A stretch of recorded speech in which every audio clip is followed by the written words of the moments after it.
Before diving into this incredible story, remember to subscribe to the channel and turn on notifications. Here, every story has something to say, and you won't want to miss a single one. The heavy silence of the meeting room was broken only by the clicking of pens and the rustling of papers.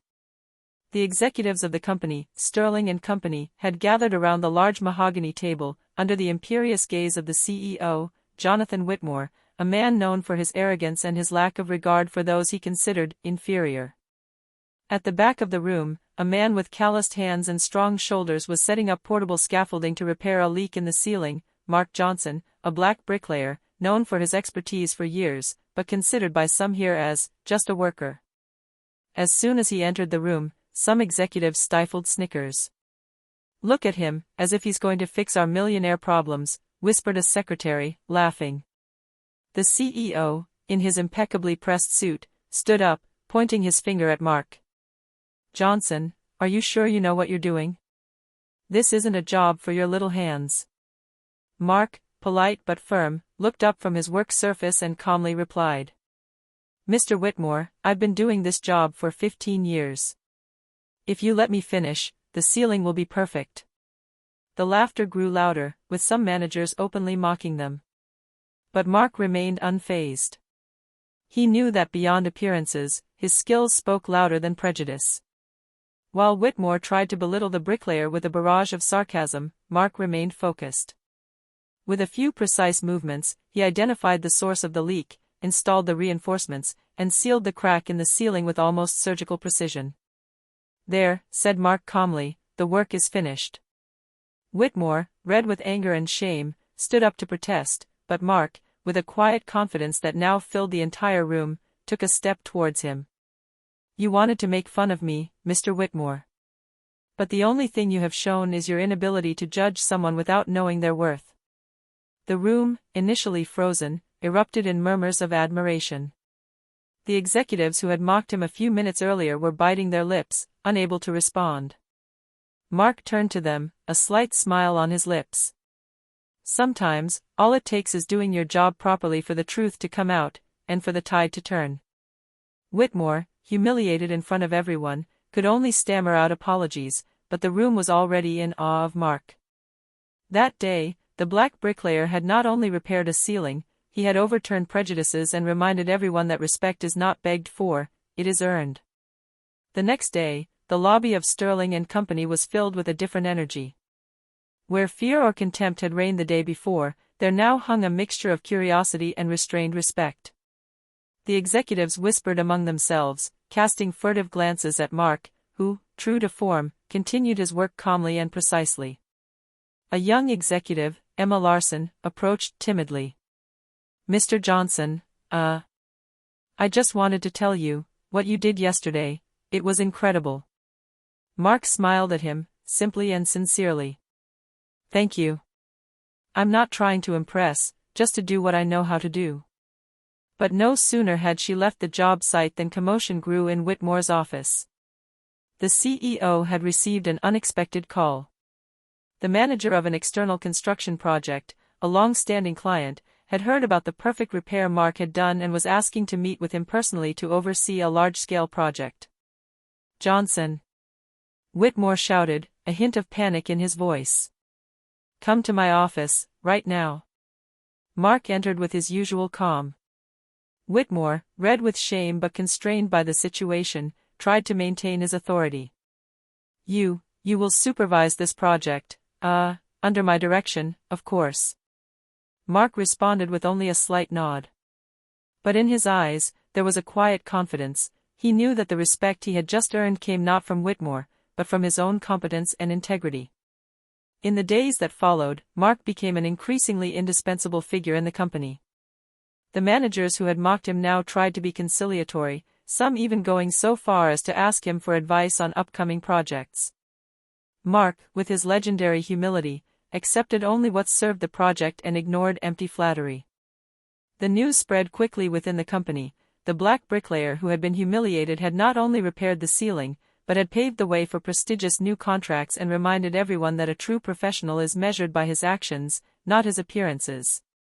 This was a turning point for Mark. The simple, respected bricklayer of his neighborhood gradually became a symbol of excellence and determination. And in the silence of his makeshift workshop, he vowed that he would never let the judgment of others define his worth. But Whitmore, humiliated and bitter, wasn't ready to let this revenge slip away.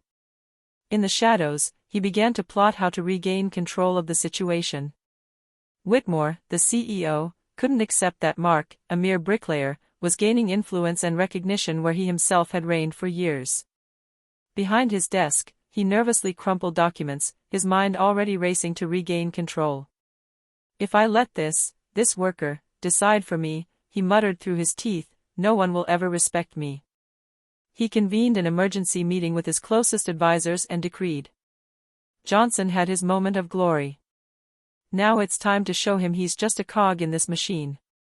I want everyone to find a way to slow him down."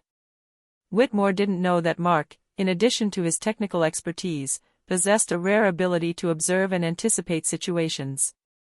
The bricklayer had overheard snippets of this conversation from employees too loyal to remain silent. He smiled discreetly. The best way to neutralize an obstacle wasn't to confront it head-on, but to let it expose itself to its own mistakes. A few days later, during the presentation of the long-awaited external project, Whitmore tried out his plan. He asked Mark to draw up the detailed construction plan on his own, subtly implying that any mistake would be fatal to his reputation. Mark took a deep breath, placed his tools and notebook on the table, and began his work.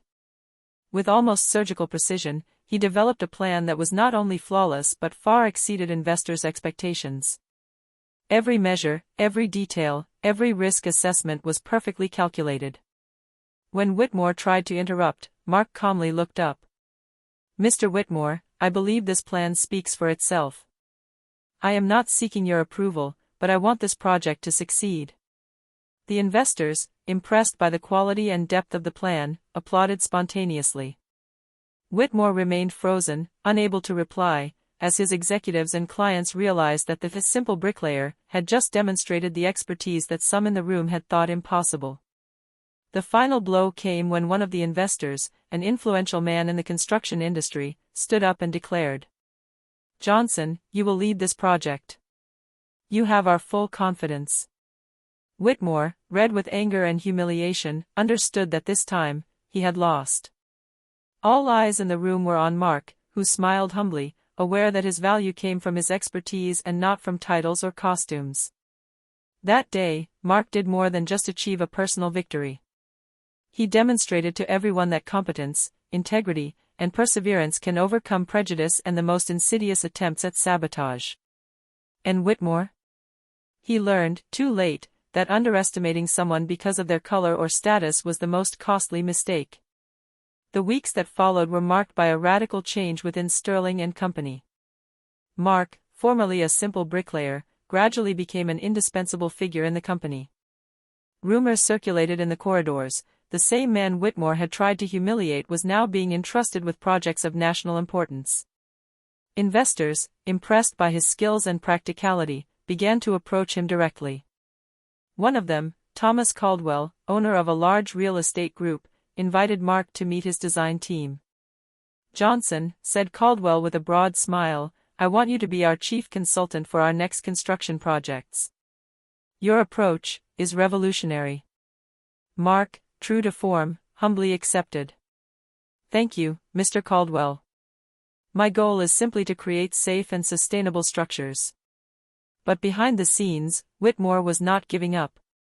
Humiliated and jealous, he tried once again to hinder Mark by imposing further constraints on his new role. He multiplied unnecessary meetings and administrative obstacles, hoping to slow him down. Mark, however, had a clear vision of his strategies.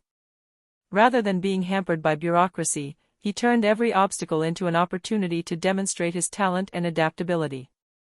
Every project he undertook was completed flawlessly, often ahead of schedule and under budget. Investors began to speak of him as a quiet genius in the construction industry. One day, during a major presentation to the entire board of directors and investors, Mark unveiled an innovative plan combining sustainability, cost-effectiveness, and aesthetics. Whitmore, seated in the front row, felt the room sway around him. The applause was immediate, with some investors even offering Mark a strategic partnership. Caldwell, approaching him after the meeting, murmured, "You're not just a bricklayer, Mark. You're a visionary. If you wish, I can help you create your own company."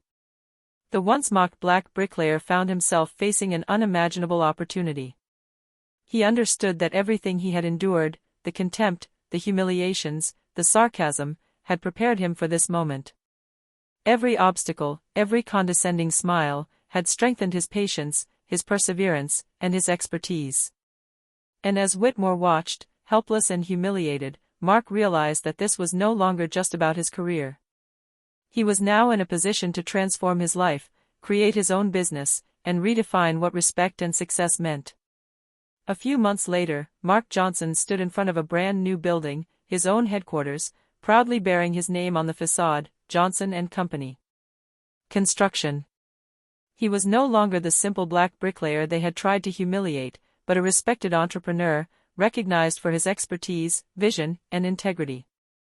The opening attracted investors, journalists, and even some former colleagues from Sterling and Company, curious to see the result of what had begun as a simple ceiling repair.